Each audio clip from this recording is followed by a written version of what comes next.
por última vez voy a intentar grabarme dando la presentación. Bien, yo voy a hablar de mi práctica profesional supervisada. La práctica se titula Solución para fijación de puente de grúa encuadrada dentro del proyecto de RA10.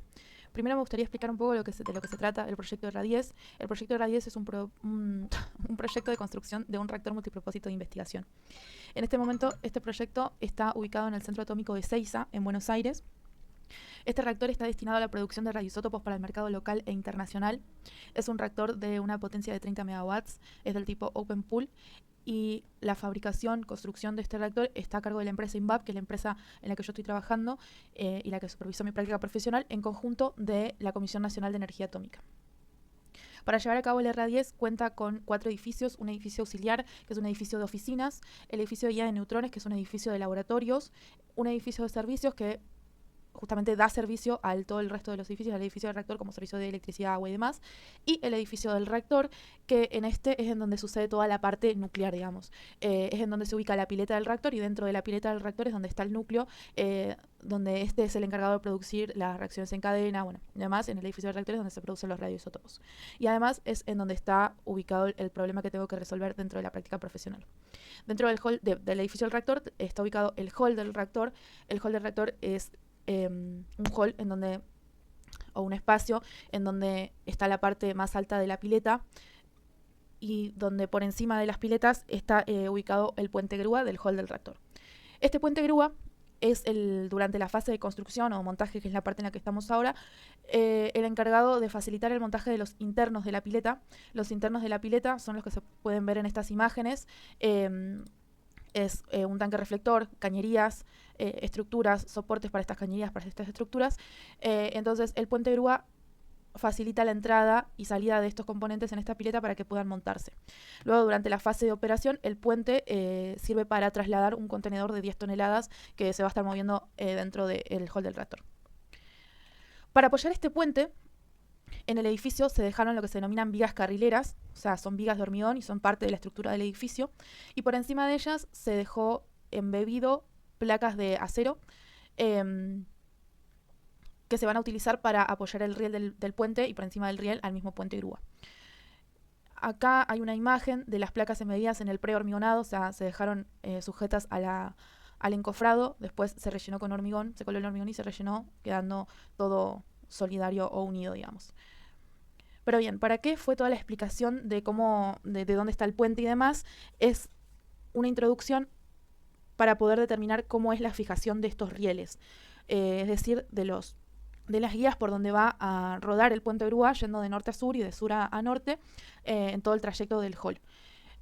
Bien, por un lado tenemos los rieles. Esta viga que está acá en rojo hace las veces de placa embebida en las imágenes que mostré antes. Y esto que está acá es el clip de fijación. El clip de fijación tiene dos partes. Una parte que es esta, que está fija, soldada a la placa embebida, y una parte móvil que se atornilla, se torquea, para a través de un elastómero que tiene en la punta, fijar al riel, impidiendo que éste pueda hacer movimientos axiales o laterales. Entonces, ahora sí estamos en condiciones de introducir la problemática a resolver. ¿Qué es lo que sucedió? Las placas embebidas quedaron enrasadas con la viga de hormigón, es decir, quedaron al filo de esta viga. Entonces, claro, cuando uno quiere posicionar el riel y poner los clips de fijación, hay soldaduras que son imposibles de hacer, como esta que se muestra en pantalla, y además es imposible, digamos, soldar el riel en todo el perímetro. Entonces hay que plantear una solución para esta problemática. Una solución posible, y la que yo planteé, es la de poner por encima de las placas embebidas una placa que de acá en más vamos a llamar placa de transición, que esta sí es capaz de contener al riel y a los clips, y también permite realizar las soldaduras que el clip necesita para estar fijo. Para poder verificar si esta solución es viable o no es viable, es que se desarrolla todo este trabajo, que consta de varias partes. Una parte es la parte de recopilación de información, diseño 3D de la solución simplificada, una verificación estructural de la solución, planos, un procedimiento de montaje y la gestión elaborando un plan de calidad. Para la parte de recopilación de información, se halló información del puente grúa. El puente grúa es un puente que está provisto por la empresa Cecin. Es un puente que tiene esta norma de construcción, pesa 20 toneladas, tiene una capacidad de 10 toneladas y la carga vertical que transmite por cada una de sus ruedas es 15 toneladas. Luego están las placas M-vías que tienen estas dimensiones y son de acero al carbono. Y dentro de las vías carrileras están espaciadas medio metro a lo largo de toda la vía carrilera. Después las placas de transición que tienen estas dimensiones y también son de acero al carbono. Luego el clip de fijación. Esta es la marca que se compró. Son estos clips y el código de compra. Y acá hay una foto real del clip que se utilizó, donde tiene acá la parte fija soldada y la parte móvil, y acá se puede ver el tornillo que después se ajusta para apretar el riel. Y por último, el riel en sí, estas son las dimensiones que tiene según la norma DIN. Bien, una vez que se estableció qué partes o qué piezas iban a formar parte del conjunto, se diseñó en SolidWorks la solución de manera simplificada, es decir, se dibujó solamente un tramo de riel y un tramo de separación, que tiene 2 placas embebidas, 2 placas de transición, 4 clips de fijación y un tramo de riel de medio metro. Para cada una de estas partes, y también se representaron las soldaduras como sólidos para poder representar con mayor realidad lo que serían los contactos entre cada pieza.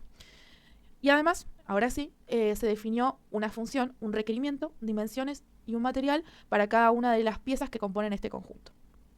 Una vez que ya tenía el modelo 3D realizado en SolidWorks, nos mudamos al software ANSYS, que es en donde realicé el modelo de elementos finitos.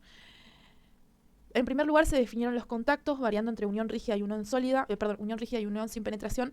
Por ahí no vale mucho la pena mostrar cuáles fueron todas las uniones que usé, pero bueno, para que se den una idea, entre el clip de fijación y la placa se estableció una unión sin penetración, y entre la soldadura y el clip una unión rígida, la soldadura y la placa una unión rígida. O sea, lo que sucede en la realidad, están unidos a través de la soldadura. Luego se definieron las fijaciones del tipo empotramiento para las placas embebidas, representando esto de que estén solidarias con el hormigón, y para representar la continuidad del riel, porque esta es una simplificación, también se pusieron empotramientos en los extremos. Luego viene la parte de la hipótesis de cálculo. La hipótesis que se asume es en la condición más desfavorable, es decir, cuando la rueda del puente queda a mitad del tramo de medio metro, o a 0,25 metros de una de las placas y a 0,25 de la otra. Entendiendo así que esto puede modelarse como una viga doblemente empotrada con una fuerza puntual en el medio, que esta fuerza puntual es la fuerza vertical por rueda, es la fuerza que el puente le hace al riel a través de sus 4 ruedas. Y ahora sí, una vez que se definieron las hipótesis de cálculo y que ya teníamos la fuerza vertical, se establecen las otras fuerzas, la otra fuerza, que es la fuerza horizontal, que sale de la norma de construcción del puente, y además los criterios de aceptación que también salen de esta norma. La norma lo que me dice es que si la deformación vertical es menor a 0,83 milímetros y la horizontal menor a 1,25 milímetros, puedo aceptar la solución que planteé. Y además se establece cuál es la tensión admisible del acero, que sale de hacer la tensión de fluencia sobre el coeficiente de seguridad, y este coeficiente de seguridad sale de criterios de cálculo de INVAP. Por eso se define 1,4.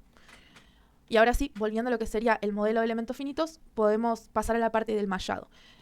El modelo se malló con una malla de elementos de orden cuadrático y de 6 milímetros de tamaño.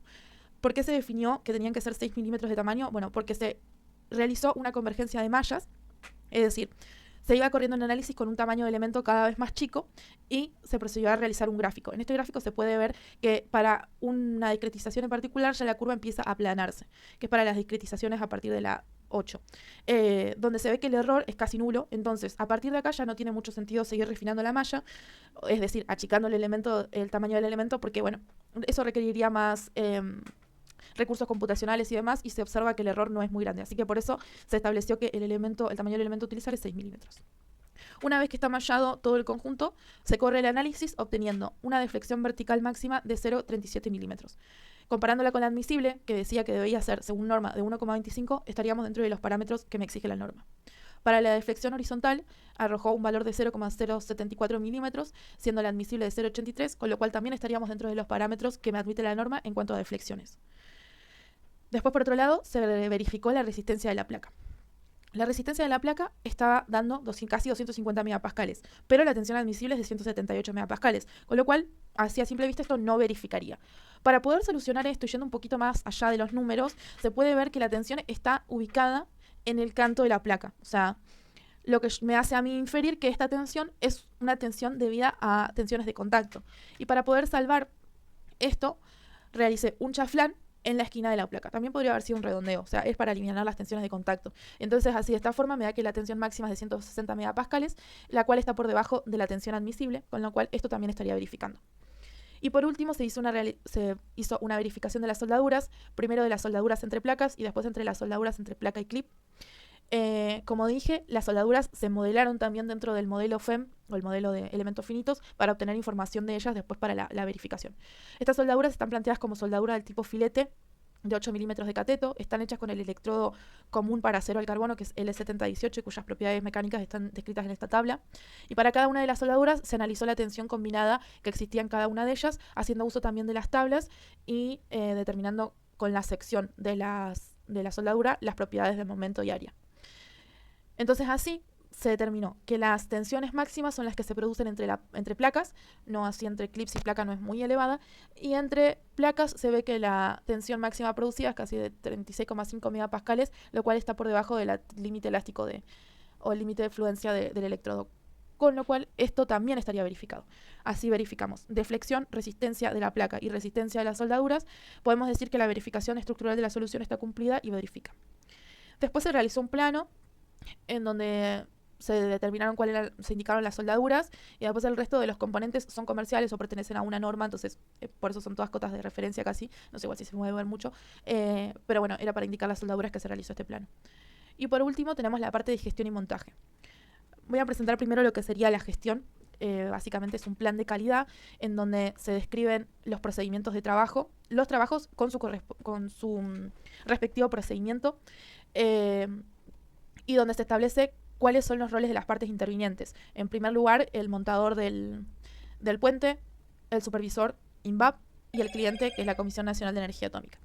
Dentro de cada procedimiento de trabajo o cada punto de trabajo se puede ver que tenemos un tipo de control: detención, presencia o vigilancia. En la parte de detención, bueno, quiere decir que las tareas se tienen que detener para poder continuar. Y las partes tienen que estar presentes obligatoriamente. Después, para la parte de presencia, las partes son invitadas, pero pueden estar o no estar, no es necesario, y vigilancia lo mismo. El plan se divide en tres partes, en una parte C01, C02 y C03. La parte C01 es la correspondiente a lo que sería la documentación.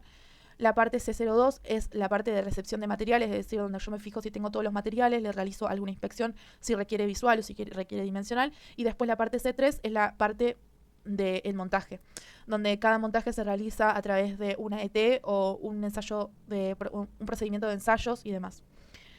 Con este plan de calidad validado y liberado, se procede a la parte del montaje. Yo la parte de montaje la dividí en dos grandes partes, vamos a decir.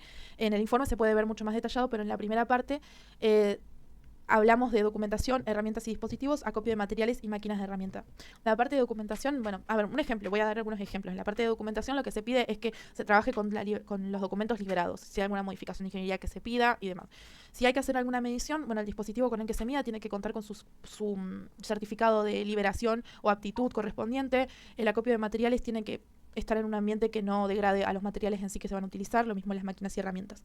Y después, una segunda parte es el plan de montaje en sí, donde yo acá incluí imágenes reales porque tuve la suerte de poder participar y ver mi práctica profesional puesta en marcha, vamos a decir.